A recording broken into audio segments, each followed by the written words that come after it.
Hello everyone. I would like to give you a brief introduction to the thinkFinance Chart Analyst, which you can open by clicking on this button here in the main window. Now, the Chart Analyst is the tool within thinkFinance to plot historical asset prices and interest rates.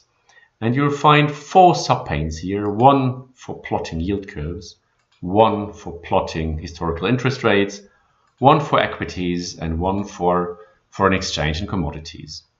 Now let's look at the equity pane first. What you see here is a plot of the S&P 500.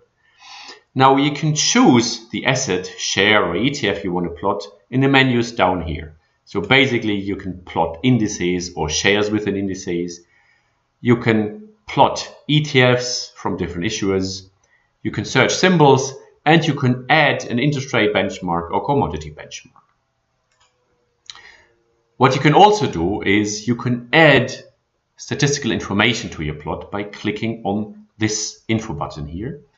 And here you see for the S&P 500, the period returns, the volatility, max, min, and mean value. And all this information automatically adjusts to the time window that you've chosen. And the time window is displayed here, and you can adjust the time window either by moving this slider here or by moving this button here as 5 years, 3 years, and so on. Now down here you find a variety of plotting functions. To start with, this is the simple plot you see here. I can move on to moving averages. So here you can add a moving average and I can choose the time window of the moving average. I can also plot two moving averages, one short term, like for example I choose 20 days here, and one long term, let's say 400 days.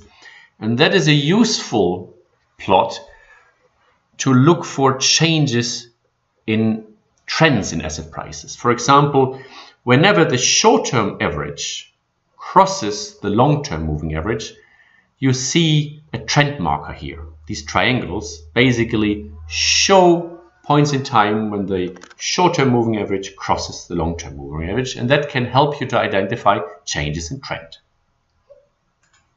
Another useful plot is the peak to trough analysis, which you find here. And here you see the returns from peak to trough. And once again, I can adjust the period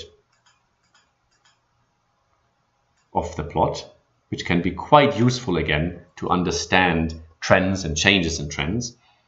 I can also add probability bands with this function here. So here you see the 1 standard deviation and 2 standard deviation probability bands, and that can help you to understand whether an asset has performed some extreme moves to the up or the downside. Another useful plot is the underwater plot, which shows you the loss of the asset since the last peak. You can also look at the historical return distribution. So these are historical period daily returns. You can adjust the granularity of the plot. You can adjust the coverage of the plot. And you can add the value at risk of the distribution of daily returns here.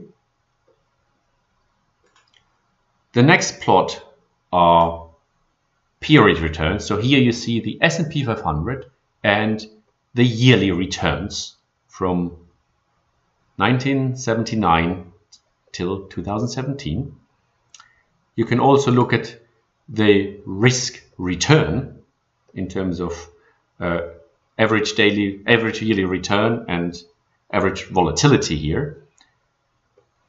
And of course, you can also compare different time series. For example, I might want to add to this plot another index. For instance, I might want to look at the FTSE 100 and add it to the plot. Now the FTSE 100 is quoted in British pounds. To make it a fair comparison for a dollar investor, what I should do is to transfer this index into US dollars, which I can do here by choosing this index in US dollars. I add it to the plot, And this is the comparison of the S&P 500 and the FTSE 100 transferred to British pounds.